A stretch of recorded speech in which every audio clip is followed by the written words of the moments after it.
이름을 송축하리이다. 왕이신 나의 예수님, 왕이신 나의 예수님, 내가 주를 높이고 영원히 주의 이름을 송축하리이다. 왕이신 나의 성령님, 왕이신 나의 성령님, 내가 주를 높이고 영원히 주의 이름을 송축하리이다.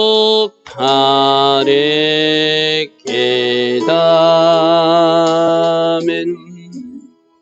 좋으신 아버지 하나님, 오늘도 우리에게 새벽 은혜 주셨습니다. 하루의 첫 시간 하나님을 예배하며 하루를 시작할 수 있는 이 복을 주셨습니다. 인터넷 생방송에 조금 실수가 있었습니다. 다시 우리 마음 보고 정성을 모아 하나님을 예배하며 우리가 어디에 있든 이 하나님을 예배하는 시간이 복된 시간, 은혜의 시간, 축복의 시간 되게 하옵소서. 예수와 하마시아 이름으로 감사하며 기도드리옵나이다. 아멘. 생방송을 하다 보면은 돌발 변수가 생겨서 조금 문제가 있었습니다. 다시 아마 예배 드리다가 방송이 중단되어서 좀 불편했던 분들에게 송구한 말씀을 드립니다. 자, 오늘은 에레미야서 4장 11절부터 보겠습니다. 에레미야서 4장 11절. 에레미야 애가 4장 11절. 어제 이스라엘 백성들이 예루살렘이 함락되기 전과 함락된 후를 살펴보았어, 그죠? 함락되기 전에 그들이 맛있는 것도 먹던 그들이 함락된 이후에는 먹을 것이 없어서 자비로운 부녀들이 자기 자녀를 삶아 먹는 그런 엄청난 일이 일어났다. 그런 배경으로 11절, 여호와께서 그의 분을 내시며 그의 맹렬한 진도를 바로 하나님의 도성이라고 하는 예루살렘 성에 쏟으시며 시온에 불을 지르사 그 터를 다 사르셨습니다. 하나님이 심판하시니까 이런 일이 일어날 수밖에 없다는 것이죠. 자, 12절입니다. 대적과 원수가 예루살렘 성문으로 들어갈 줄은 세상의 모든 왕들도 천하의 모든 백성들도 믿지 않았습니다. 왜 믿지 않았죠? 설마 하나님이 성전이 있는 예루살렘 성인데, 하나님이 집이 있는 곳인데 어찌 이방인들이 공격해 온다는 것인가? 이것은 자연적으로도 예루살렘 성이 천전요새화 돼가지고 굉장히 높은 곳에 지어져 있거든요. 그러니까 자기들은 절대 공격당하지 않는다. 특별히 자기들과 함께 하신 하나님이 이 성을 지켜줄 것이라 그들은 그렇게 생각했어요. 그리고 그 앞장서서 그렇게 믿도록 만든 사람들이 거짓 선지자들, 종교 지도자들이죠. 우리 하나님이 절대로 우리 예루살렘 성은 망하지 않는다. 그렇게 백성들을 잘못 가르치고 잘못 인도하니까 그들이 죄악 중에 있으면서도 죄악을 돌이킬 생각 안 하고 그냥 편안하다. 우리 성은 절대로 망하지 않는다. 그러고 있었다는 거예요. 그래서 13절에 그의 선지자들이 쟤들과 제사장들의 죄악들 때문이니 이들이 바로 잘못 가르친 거예요. 이들이 잘못 인도한 거예요. 우리는 하나님을 믿는 백성이고 이곳에 하나님이 집이 있기 때문에 절대로 우리 예루살렘 성은 망하지 않는다. 이렇게 말하니까 백성들이 죄에서 돌이키려고는 생각하지 않고 짓던 죄를 계속 쌓아가고 있는 그런 엄청난 잘못을 누가 했다는 거예요? 종교 지도자들이. 오늘날로 말하는 목사님들이, 오늘날로 말하는 신학자들이, 오늘날로 말하는 중요 종교 지도자가 그렇게 했다는 거예요. 그래서 그들이 성읍 안에서 오인들이 피를 흘리고 오히려 종교 지도자들이 참 선지자들 너희들 이렇게 살면 예루살렘 성은 하나님이 심판하신다는 에레미야 같은 사람들 막 구덩이 속에 가두고 죽이려고 그랬잖아요. 그죠? 그렇게 의인들이 피를 흘리고 박해하고 핍박한 것 이것이 하나님이 진노를 사는 일 중에 하나였다는 것이죠. 그죠? 그러니까 지금도 우리가 하나님의 종들이 진짜 바른 메시지를 전해야 되거든요. 하나님이 심판하는 죄에 대해서는 심판하신다고 말해야 되고 회개하라고 외쳐야 되고 그렇게 살면 안 된다고 외쳐야 되는데 여러분들은 하나님의 자녀니까 절대로 여러분들이 구원에서 탈락하는 일은 없습니다. 다 천국 갑니다. 편안한 복음만 전하니까 그들이 계속 죄악을 놓지 않고 그 길로 가고 있는 것. 그때나 지금이나 다르지 않다는 것이죠. 그리고 회개를 외치면은 바르게 살아야 되는 것을 외치면 율법주의라고 막 공격하고 이러잖아요. 그죠? 지금이나 그때나 다르지 않아요. 지금이나 그때나 다르지 않아요. 13절에 그의 선지자들이 죄들과 제사장들이 죄악들 때문에 이런 심판이 임했다. 그들은 하나님 앞에 바른 길을 가고 있는 사람들, 참 종들을 핍박하고 죽이는 일까지 했다. 죽이는 일까지 했다. 14절입니다. 그들이 거리거리에서 맹인같이 방황하며 결국 하나님의 백성들이 또 종교 지도자들이 그들이 지금 이제 하나님께서 심판하셔서 거리에 방황하는 이유는 그들의 옷들이 피에 더러워져서 어느 누구도 가까이 갈 수 없어서 그들이 어느 집에도 들어갈 수 없는 문둥병자라든지 더러운 사람들 접촉을 하지 마는 것이 레이기 어떤 법이잖아요. 그죠? 그러니까 그들이 의인들이 피를 흘렸고 그들이 부정한 자로 취급받아서 어느 누구도 만나주지 않는 그런 사람들이 되었다는 거예요. 자, 15절입니다. 사람들이 그들에게 외쳐 이르기를 저리로 가라, 저리로 가라. 당신들은 어려운 사람들 피를 흘려서 부정한 사람들이다. 저리 가라 만지지 말라 하였으며 그들이 도망하여 방황할 때 이방인들도 말하기를 그곳에 같이 왔던 바벨론 군인들도 말하기를 그들이 다시는 여기서 살지 못하리라. 너희들은 부정한 일을 했으니 너희들은 피를 흘린 사람이니 너는 이곳에 살지 못하라고 다 쫓아내더라는 거예요. 여러분 원래 이 일을 누가 해야 되죠? 제사장들이나 선지자들이 백성들을 가르치면서 부정한 일 하지 마라. 부정한 것 만지지 마라. 너희들이 그렇게 하면은 하나님이 성전에 올라올 수 없어. 그러므로 청결하게 해야 돼. 잘못했으면 우슬초로 너희들 깨끗이 씻고 다시 하나님 앞에 나와야 돼. 그렇게 가르쳐야 될 사람들이 먼저 하나님 앞에 죄를 범하니까 거꾸로 백성들이 쫓아내고 그곳에 와 있는 진짜로 더럽다고 말할 수 있는 정결하지 못한 이방인조차도 같이 밀어내는 사람들이 이 종교 지도자들이 되었다는 것. 오히려 백성들보다 오늘날로 말하면 성도보다 못한 목사가 되었다는 것, 쉽게 말해서. 평신도보다 못한 신학자들이 되었다는 것. 그래서 모든 사람들이 부정하다고 밀어내는 그런 신세가 되었다고 지금 15절에서 말하고 있습니다. 자, 16절. 여호와께서 노하여 그들을 흩으시고 다시는 돌보지 아니하시리니 여호와께서 노하여 그들을 흩으시고 다시는 돌보지 아니하시리니 그들이 여기서 그들을 흩으신 것은 지도자들이죠. 하나님이 그들을 흩으시고 죄 지은 사람들을 돌보지 않는 것. 그런데 또 그들이 제사장들을 높이지 않았다는 것은 바로 그 종교 지도자들이 진짜 참 선지자들을 높이지 않고 참 제사장들을 높이지 않고 장로들을 대접하지 않은 그렇게 이들의 삶이 하나님 앞에도 무너져 있고도 사람 앞에도 무너져 있었다는 거예요.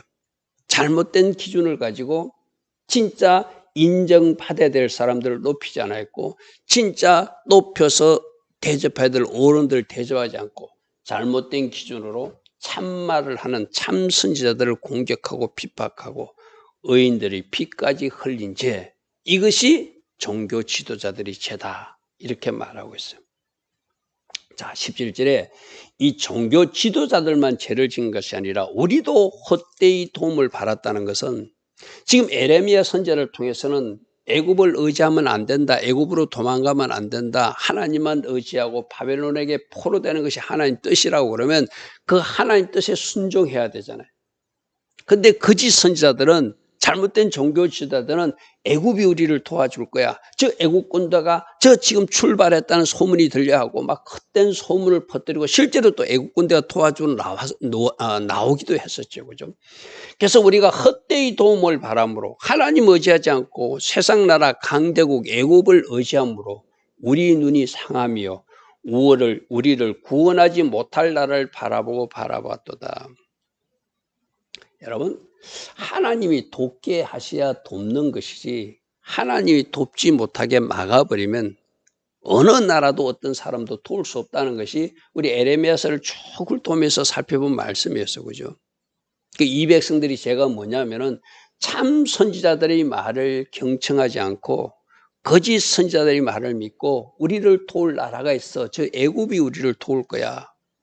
여러분, 하나님께서 이 이스라엘을 심판하기 위해서 남유다를 심판해서 바벨론 군대를 내려오게 해가지고 그 군대를 사용하는데 이 애굽조차도 하나님이 심판할 계획이 있는데 그 심판당할 나라가 어찌 이스라엘을 도와줄 수 있겠어요. 그죠? 제가 여러 번 이런 이야기 했잖아요.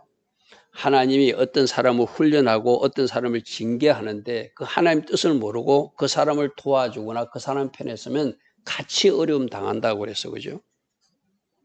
하나님을 대적할 사람, 하나님 뜻에 반해서 하나님의 반대편에 서서 일할 사람 아무도 없다는 거예요. 하나님이 그 사람 막대기도 부러뜨린다. 오늘날로 말하면 우리나라로 제가 비유하면 우리가 미국을 너무 강하게 의지하고 하나님보다 더 의지하고 심지어 일본까지도 의지하려고 하는 마음이 있으면 하나님이 우리를 도와줄 것 같은 일본이나 우리를 도와줄 것 같은 저 미국을 우리를 못 돕도록 하나님이 만드신다는 거예요. 미국 대통령 트럼프 시대에 그런 일이 있었죠. 트럼프가 우리나라 한국 정부에서 자기에 협력하지 않는다고 자기 뜻대로 잘 따라주지 않는다고 미군 철수를 운운했죠. 그죠?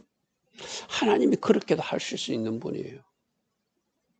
하나님이 절대적으로 우리를 도울 것 같아서 우리를 도울 것을 그 나라를 의지하고 하나님 바라보지 않고 자꾸 사람 바라보면 우리가 바라보는 그 나라들이 이 나라에서 철수해서 이 나라에서 떠나가서 이 나라가 전쟁의 그 도가니 속에 빠질 수 있다는 것이 6.25 전쟁 전에도 일어났던 그 일이잖아요. 그때 어떤 일이 있었죠? 미국이 우리 방어선은 이 한반도를 제외한 그 남부선으로 방어선을 정한다고 하는 미국의 선언이 있었어요. 그러니까 소련과 김일성이가 그것을 듣고 그대로 공격해 들어왔잖아요. 그죠? 갑자기 그렇게 정책적으로 뭔가 바뀔 수 있게 만드시는 분도 하나님이시거든요. 그죠? 그래서 우리가 헛되이 도움을 바라고 우리를 구원하지 못할 나라를 바라본 것, 이것이 죄라는 거예요. 하나님 바라보지 못하고 다른 것 바라본 죄, 이것을 하나님은 심판하신다는 것이죠. 자, 18절. 그들이 우리 걸음을 엿보니, 여기서 그들은 바벨론 군대예요.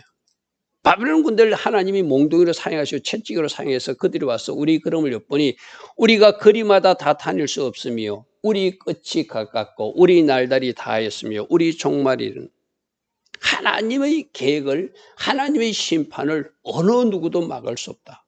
하나님의 심판을 막을 수 있는 유일한 길은 회개밖에 없다. 그죠? 우리가 하나님 앞에 제대로 정렬하고 우리가 하나님 앞에 제대로 서는 것, 그것밖에 없다는 거예요.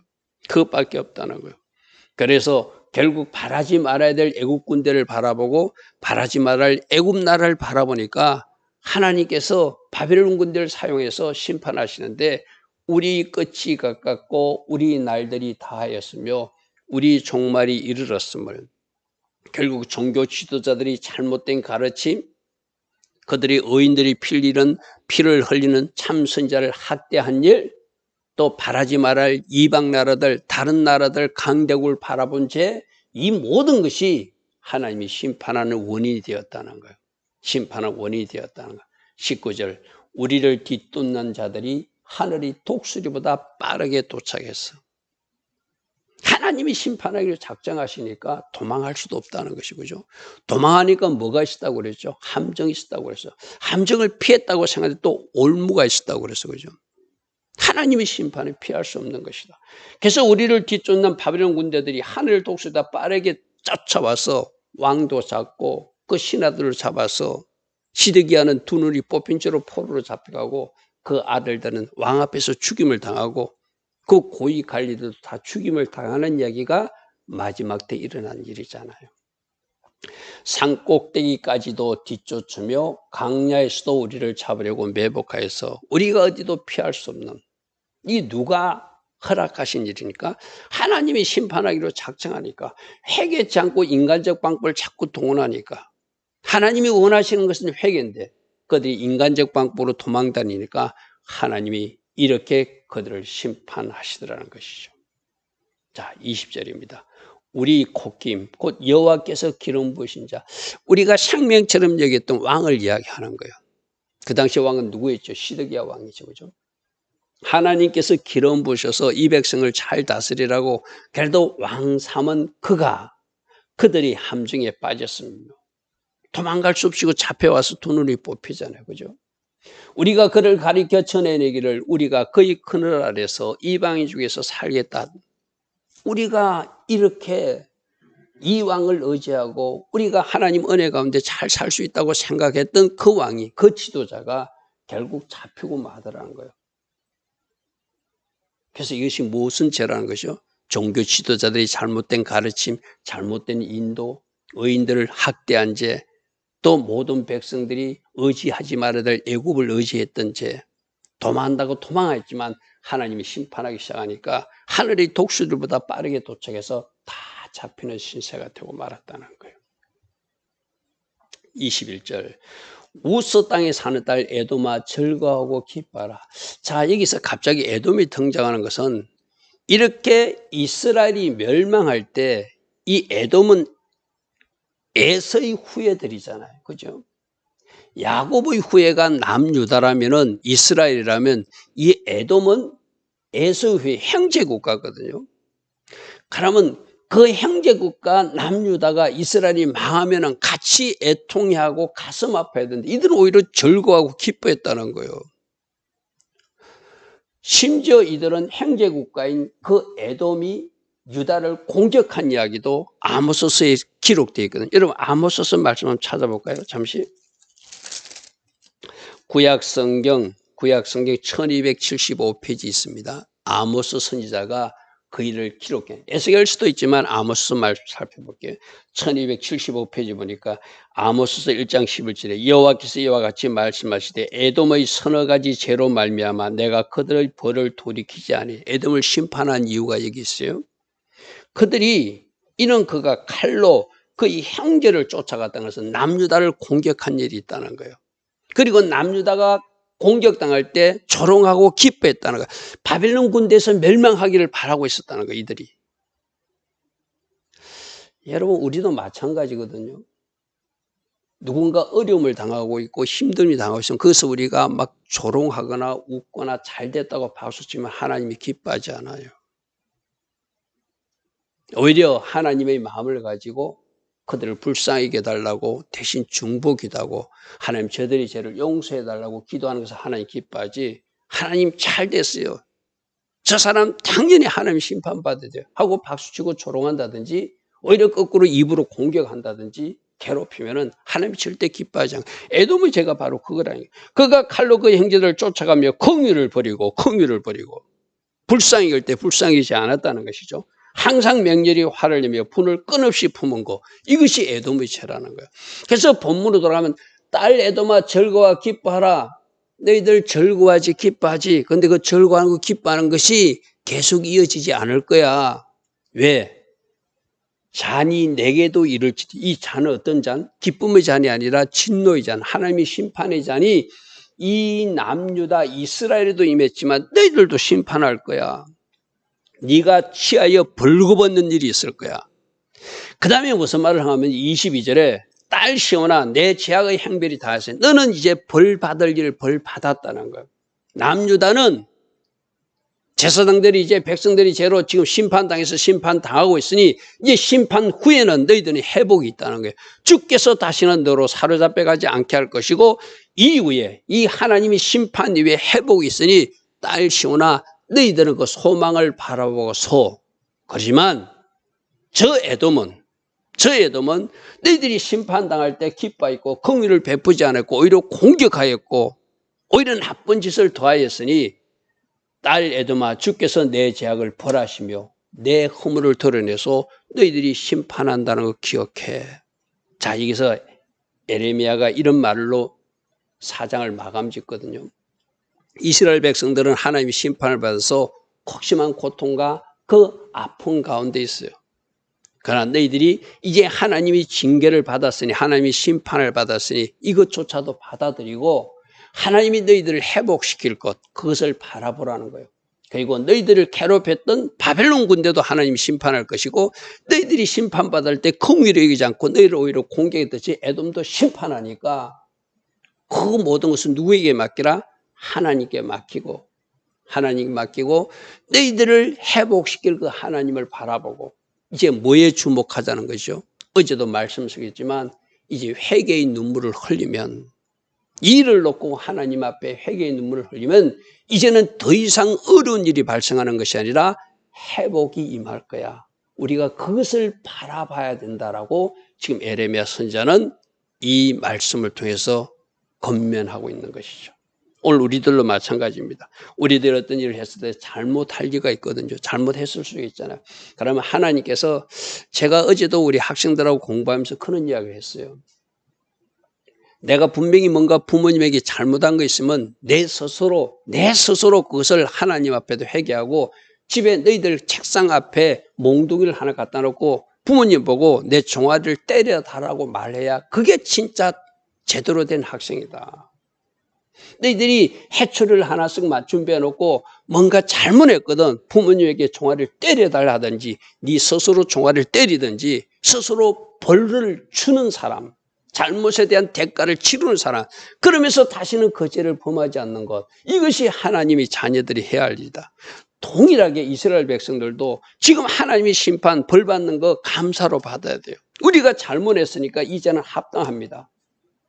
하나님, 이제 우리가 이 모든 것을 회개하고 하나님께서 회복시킬 그 약속을 바라보니 이제는 그 회복의 은혜를 주십시오 하는 것이 바른 태도라는 거예요. 어떻게? 하나님이 징계하실 때는 그 징계조차도 받아들이고 하나님이 채찍을 때릴 때는 그 채찍조차도 받아들이고 거기서 다시 새 출발하겠다는 각오, 그것이 이스라엘 백성들에게도 필요하고 오늘 우리에게도 필요한 교훈이라는 것이죠. 오늘도 이 말씀을 통해서 종교 지도자들이 바르게 서지 못했구나. 그리고 그 백성들을 하나님께서는 바벨론에게 항복하는데 엉뚱한 곳 애굽을 바라보았구나.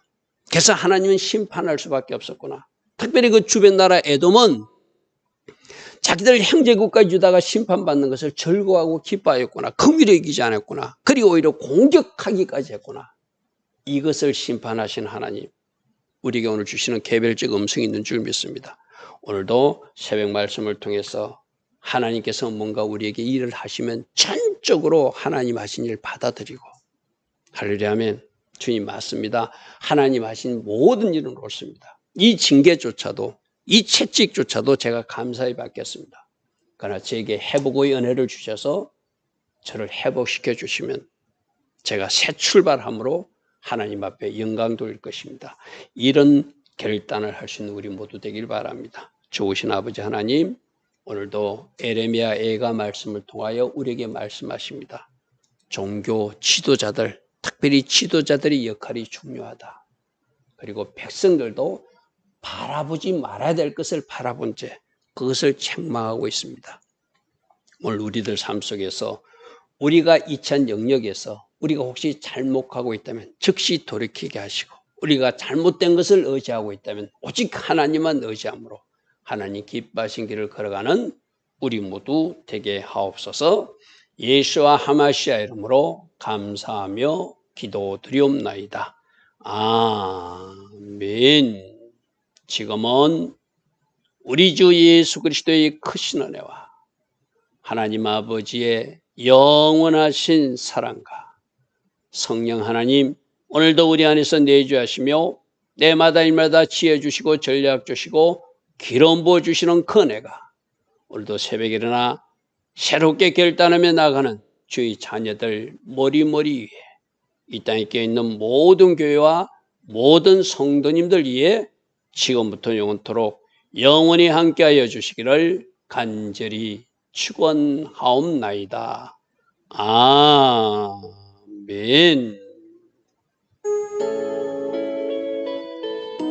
주님 감사합니다. 주님 감사합니다. 오늘도 새벽에 말씀하여 주셨습니다. 하나님만 의지해야 된다. 특별히 지도자들의 역할이 중요하다. 오늘도 말씀하여 주십니다. 우리가 항상 하나님 기뻐하신 바른 길 걸어갈 수 있도록 오늘도 성령으로 우리를 다스려 주시고 오직 말씀의 정답을 가지고 나가는 우리 모두 될 수 있도록 은혜 위에 은혜를 더하여 주시옵소서. 주님 감사합니다. 주님 감사합니다.